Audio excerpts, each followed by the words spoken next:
And welcome back to another episode of the MTG Rundown. Cavern of Souls is back in Standard. Oh yeah, a lot of big hits on the spoilers today. Though the HasCon Pulse spoilers have been popping up online, and they are Pretty spicy, honestly. So while not in Standard, seeing any form of a Mana Crypt reprint is always a welcome sight. yes. Let's try to keep it, under $200, please. Like you said, Cavern of Souls, being back in a standard legal set is gonna feel so good. Like that first week after, like seeing that price tank is gonna be so good. Wizards is physically incapable of printing giant dumb creatures that are green that say stupid words on them. So, the new Galta Stampede Leader, I believe, is an 8-mana 12/12 trample with the text, when this creature enters the battlefield, you may play any number of creatures from your hand. Just put them in, just put them into play. Note that that does not say the very important phrase, when you cast this from your hand. No, it's an ETB, meaning that there's so many ways to abuse. It's like, I thought they had learned their lessons whenever they formatted cards like Zakama. No, we're just right back on the dumb stuff. I mean, it's 8 mana, and this one does not have built-in reduction, but still, you're green, you're playing this on turn 4. Yeah, It's going to be a player in Standard, because it's 8 mana 12/12. Like, it's pretty good. Some other bangers is the new Hotley. 2 and a green for a 2/3 human bard, I believe. yes, that sounds right. Enters the battlefield, search for a basic land, reveal it, put it in your hand. Cool. Then you pay 3 and 2 Boros hybrid to flip into a saga, the Roar of the Fifth People. And it has 4 chapters. I don't remember what they all do, but I know that one of them is make 2/3/3 tramplers. One of them is all of your dinosaurs tap for Naya. Yep. One of them is tutor for a dinosaur, put it into your hand. And then I know the last one is all of your dinosaurs have trample and double strike till end of turn. Pretty nuts. So it's pretty cool to see a budget dinosaur commander for people who don't want to pay like $30 for a Gishath or a Zakama, because those cards are silly. A lot of utility in that. I think it's going to be pretty good in Standard, because just like a 3-mana 2/3 body that thins your deck, and then also if you want to go that route, you pay the 5 mana and it flips into 2/3/3 tramplers. Like, maybe sees something, Yes. but like I don't know if anybody wants that kind of effect right now. Unless they give us enough like powerful dinosaur tribal and Standard with the sets. Right, because I think like the most important one, other than flipping obviously into 2/3/3 dinosaurs, is making all your dinosaurs mana dorks is huge, because that's going to be what enables your big dumb plays, like playing the Galta or playing your other big dumb threats. Like if you want to go like some sort of like Naya Ramp Stompy or whatever, Moonshaker Cavalries, whatever your big dumb top end spells would have been. Oh god, you can just... So, like, it all depends on how many cheap dinos there are to combo with this. Because she makes 2 by herself, so there's 2 mana on top of the basic land she finds on her creature side. So, like, I feel like there's definitely potential there. We just have to see what the rest of, like, the commons and uncommon dinosaurs look like. See, like, the low-end stuff. Because if we can get enough, like, little dirtly dudes that we can turn into mana dorks, like, I could totally see just Naya Stompy.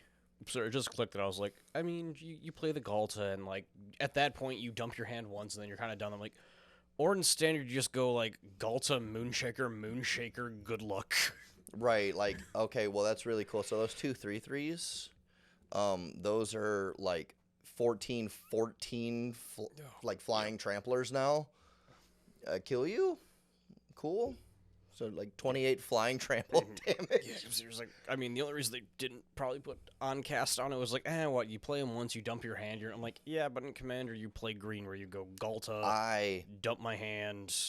You have all of your Garrick's Uprising triggers, Colossal Majesty. Even just... the Great Henge, like anything that's like when creature enter battlefield, draw a card. Return of the Wild Speaker, draw 12. Exactly. Like, there's so many cards that allow you to immediately refill your hand after doing a big cool play like that. Well, time for another day zero errata. Like, we forgot to put it on cast. We forgot to put it on cast. Right. Because, like, in Standard, I don't think that that's going to be a huge problem because, like, you don't have mana crypts and other degenerate things. Like, Soul Ring's not in Standard or anything like that. So, like, you don't have to worry about that. But in Commander, that thing's going to be a nightmare. If you're resolving an 8-mana 12/12 in Standard, you're usually at the point of the game where you're like, all right, I'm going to turn this dude sideways maybe twice, and then we're done here. Right. What do you got for us next?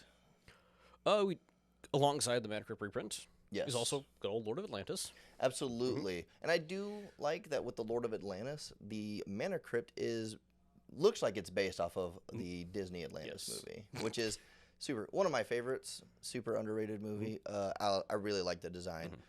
Also important to note, the Cavern of Souls showcase and the Mana Crypts will have 6 or 7 variants each. They'll have the standard variant and then a couple of colored variants, kind of like they did with Hidetsugu. 6 neon inks. They bring, Yeah. Yep. So we're bringing that back, which is cool. I do like briefly touching on the Mana Crypt Lord Atlantis. Mark Roser has more or less confirmed now that these are not box toppers. Good. Instead, they're making a new thing called special guests. Okay. Which they are essentially, they can take the list slot in your set booster. Cool. So it's like Brothers War, where you just have the chance to pull the Transformers cards. Like, they're just in the packs. You just have the chance to pull the Mana Crypt, the Lord of Atlantis, the whatever other cards they decide to put in those slots. That's dope. And then he said the second reason why they're calling them special guests or special invitations and not list cards is they're now putting them into the collector boosters to up that pull rate.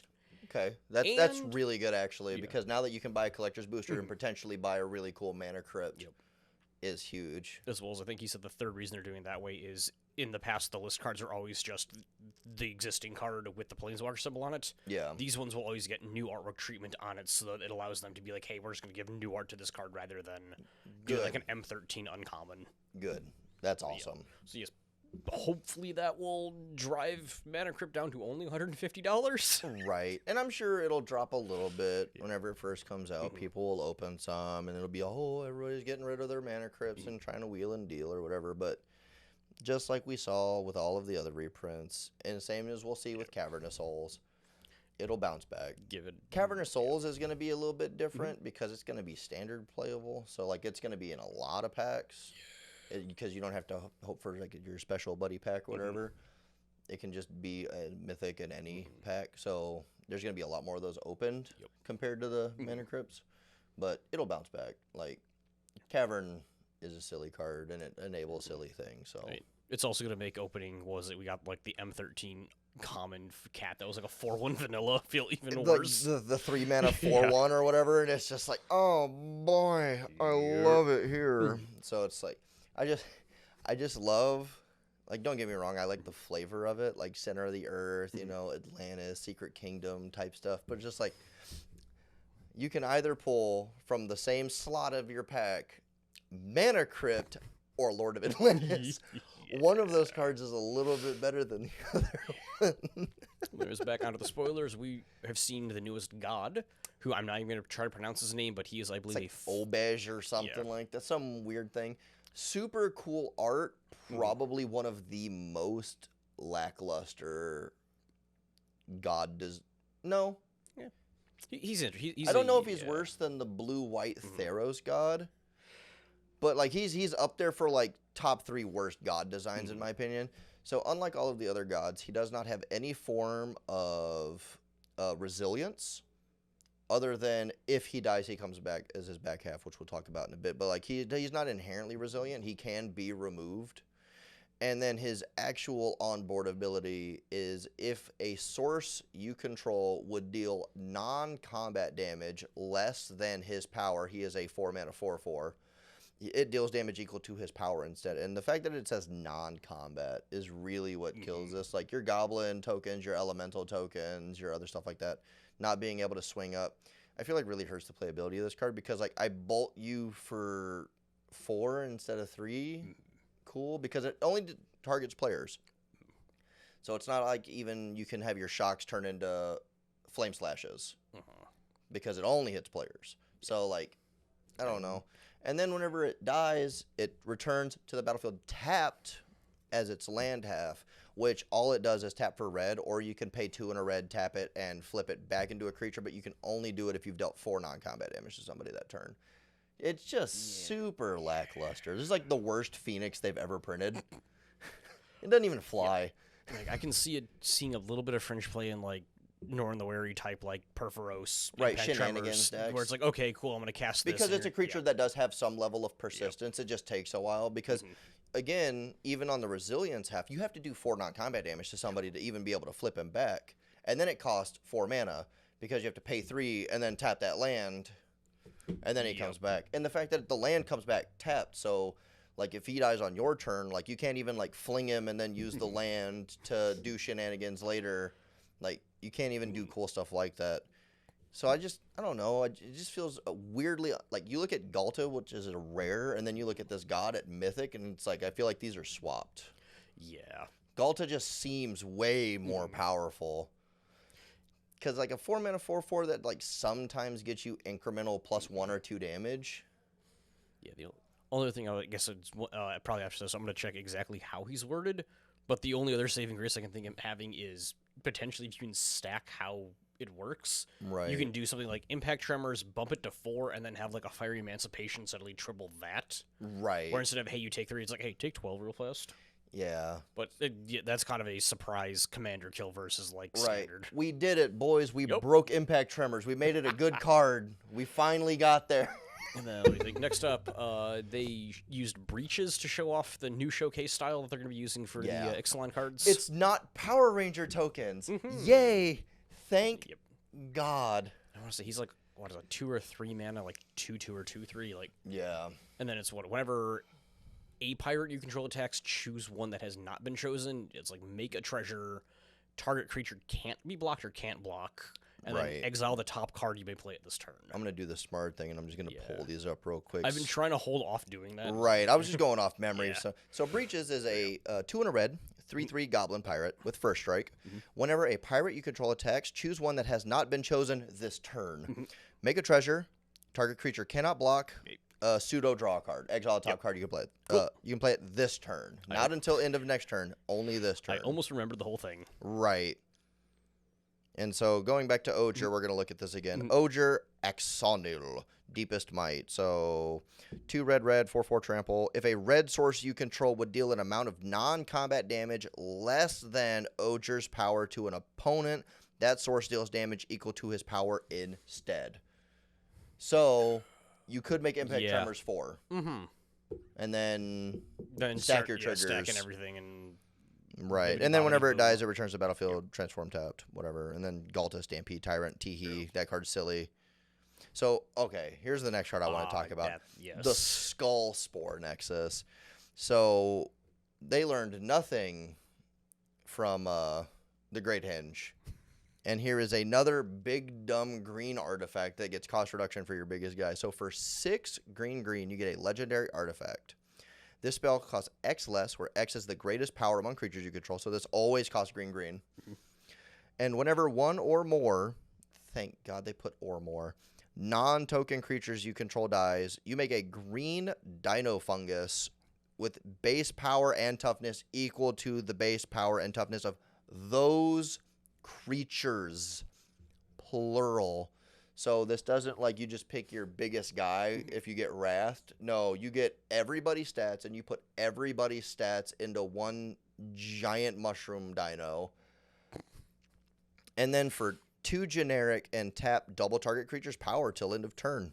Note that the token does not have trample. You just make a big idiot. But, like, this card's nuts. Yeah. So, like, giving all of your creatures a second life is huge. It doesn't matter if they have trample or not. So, like, okay, cool. So you killed my 6/6, make another 6/6, and next turn I can, like, swing. You don't have a combat trick. You don't have blocks. Pay 2, tap, double his power. You take 12. Oh, you died. Oops. Oh, yeah, or even just like, hey, you went wide. You've got 6/1/1s in play, and your opponent blew up the board. Oh, well, here's a 6/6 to deal with now.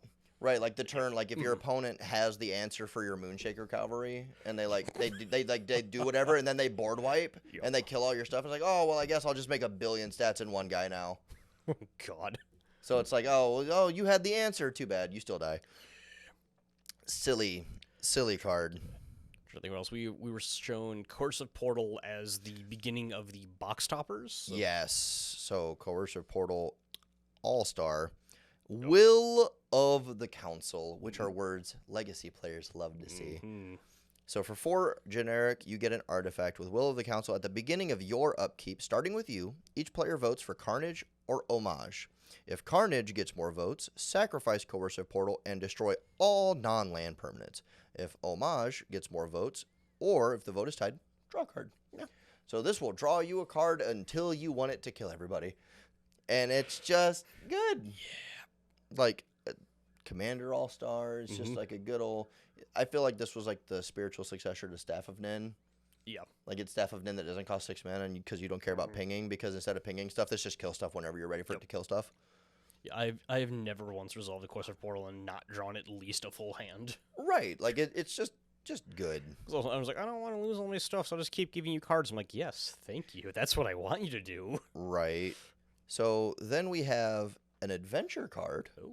For 1 and a white, we get Kellen, Daring Traveler, which is a 2/3 human fairy scout. With whenever Kellen, Daring Traveler attacks, reveal top card of your library. If it is a creature card with a mana value of 3 or less, put it to your hand. Otherwise, you may put it into your graveyard. I really like that. That's super good. Allows for graveyard, like Abzan, graveyard shenanigans, or just like if you're just doing like Nio weenies, it just almost guarantees that you draw a card every turn. And then for 1 green, you get the Sorcery Adventure Journey On. Create X map tokens, which are going to be the big thing for this set, where X is 1 plus the number of opponents who control an artifact. With the reminder text, then exile this card. You may cast this card from Adventure. So no reminder text on what a map does, but that is going to be the very quirky design for this set. And then, probably my favorite part of the spoilers, the second best full art basic lands that they've ever made, not in a secret layer. Holy shit. These lands are god tier. The only ones that I would say are better, personally, are the Unstables. The Unstable Borderless Lands by John Avon. A lot of John Avon bias, though. He's my favorite Magic artist of all time. Yeah. But, like, these are just, like, the best full art basics they've ever put into Standard for sure. Then, we're going to kick it off. We all knew it was coming. Jurassic Park cards. Nick, if you had to name a form of support dinosaur players needed in Commander, would you guess Gaia's Cradle again, but with more upside? Because they already got one. Because, yeah, they have a saga that flips into upside Gaia's Cradle. So you have Welcome to, ... For 1 green, a rare saga. First verse. For each opponent, up to 1 target non-creature artifact they control becomes a wall. Okay, gotcha. As long as you control the saga. I thought I misread that. I thought you made the wall. So you turn stuff into walls, which is cool. Now, it doesn't say that they lose abilities or anything like that. They just become an 0/4 wall. Right. Second verse is make a 3/3 trample dino with haste. Yep. Cool.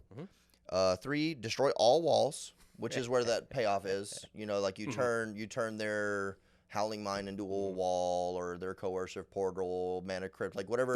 I'm turning everyone's Soul Rings into a wall. Right, exactly. Like whatever it is, the thing that you don't like, you get rid of it. Your Reaver Cleaver is a wall now. Haha, stupid. And then third verse, destroy all walls, exile the saga, return it to the battlefield, transformed under your control, not tapped. And it flips into Jurassic Park. Legendary land. Each dinosaur card in your graveyard has escape. The escape cost is equal to mana cost plus eat 3 cards from your graveyard. Tap for green for each dino you control. Holy shit. Yeah. This is the best upside we've ever seen on a Gaia's Cradle. Yeah. This card is insane. like you just have to have exile now. Because like graveyard removal just doesn't do it now. This card's so nuts. Yeah, I'm like not looking forward to like, oh, they're just gonna keep escaping their Galta. Right. It's like, because now it's like, well, you can kill Zakama. I'm fine with that because I'm just going to cast it from my graveyard and actually get the cast trigger. So, Oh, God. I don't care. Yep. Which, hey, look, it's going to untap Jurassic Park, which is going to make 9 quadrillion mana. It's like, this is the silliest shit I've ever seen in my life. Yeah, no, you can, as long as you have a full grave, it's just like, cast Zakama, untap everything, sack Zakama, cast Zakama, untap everything. Oh, Right, like this is going to no. lead into so many gross float combos. Then we have Ian Malcolm, Chaotic Titian, which I hate that word exists now in my vernacular. So for 1 blue and a red, you get a legendary creature, Human Scientist. Whenever a player draws their second card each turn, that player exiles the top card of their library. During each player's turn, that player may cast a spell from among the cards they don't own with Ian Malcolm, and mana types can be spent to cast it. Mana of any kind can be spent to cast those. So, everybody gets to cast everybody else's spells. You cannot cast your own spells with this. Yep. It specifically says you can only cast your opponent's stuff. Like, I want to build this. Yeah. This is definitely the Howling Mind deck, where it's like, oh, you drew a card. Oh, you drew another card immediately. Exile the top card. Okay, everybody put it in the free parking spot. Like, as much as I hate blue-red chaos decks, it's like, that one is funny. I like it because it hits everybody. Yep. It hits So it's just like hands on sight, like, oh, God, who's going to hit 6 to hit the farewell first? Yeah.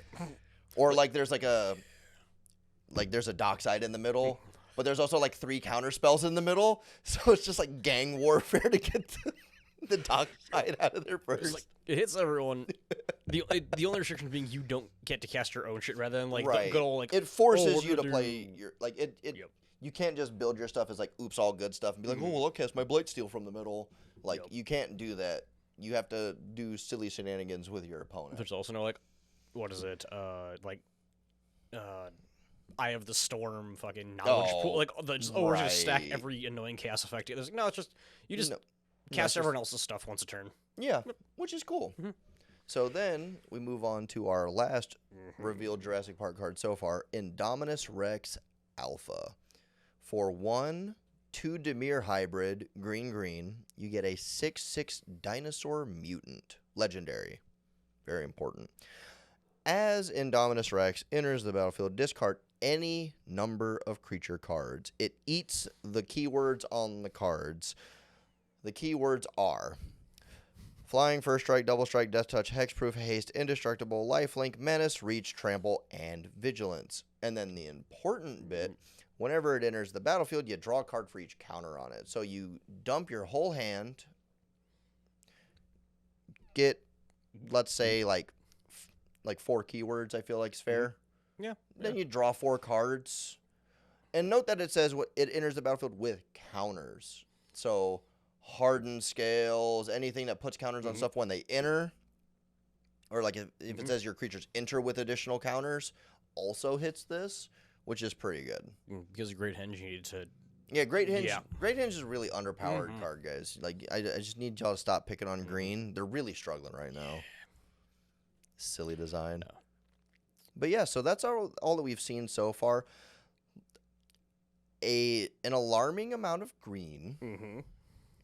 Oh, they look so good. I do like that when the Rex was spoilered, the immediate first comment was finally used for the Zatalpa, and then the immediate reply, like 1 second after that comment was posted, was somebody in text going, "You want to look at that color identity again, buddy?" Right.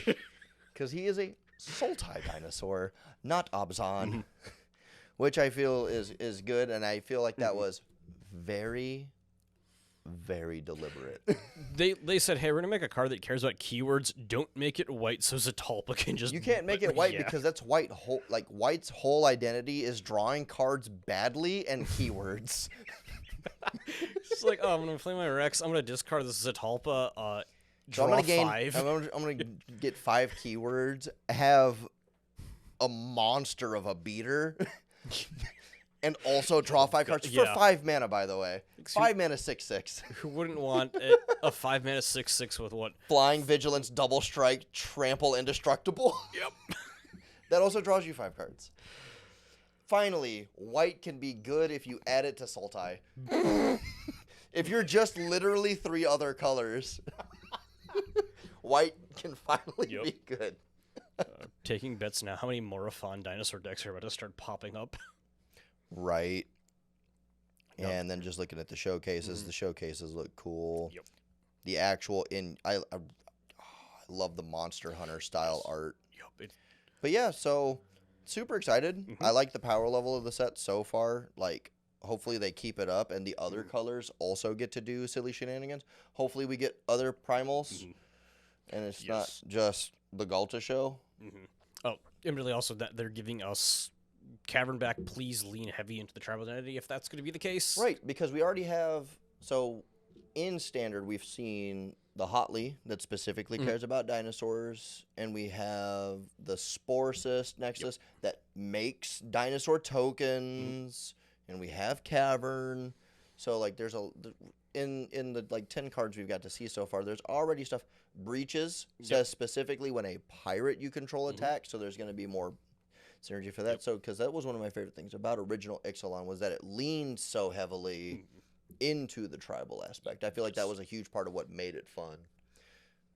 So hopefully they lean more into that. I'd like to see the other Elder Dinos make Tetsamok playable, please, because like he was like the coolest design of the original ones, because he was like a spike-covered ankylosaur, and it's just like super cool. Like I like that they shot Death Needles, but he's like literally unplayable everywhere. Yeah.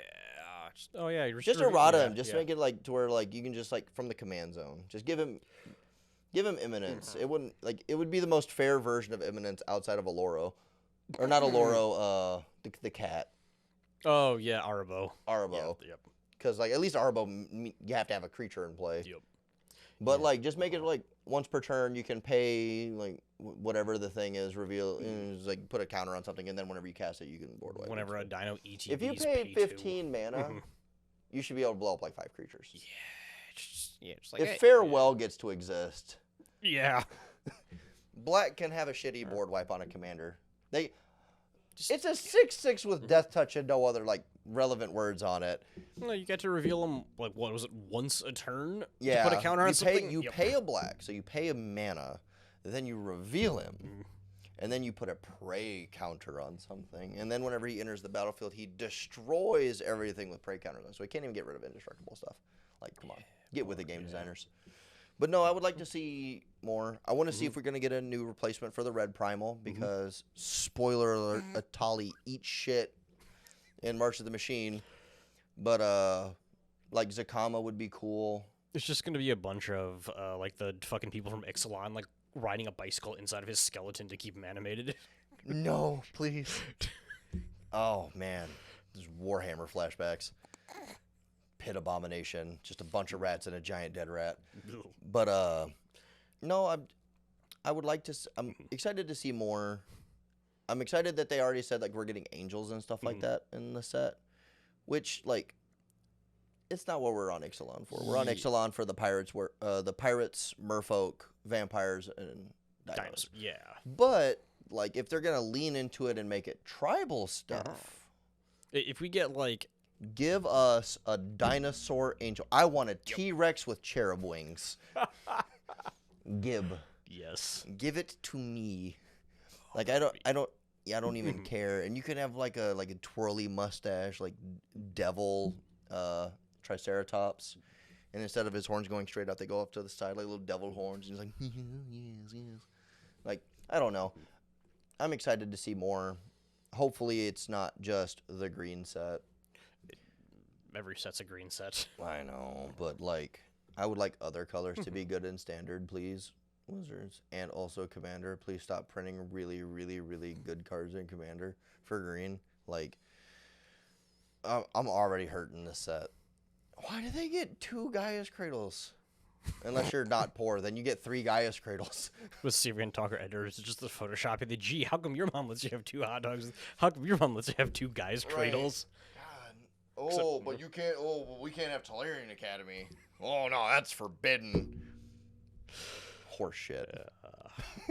But as always, that concludes us for this episode. Thank you for joining us. And we'll be back next week with more unhinged takes. Absolutely.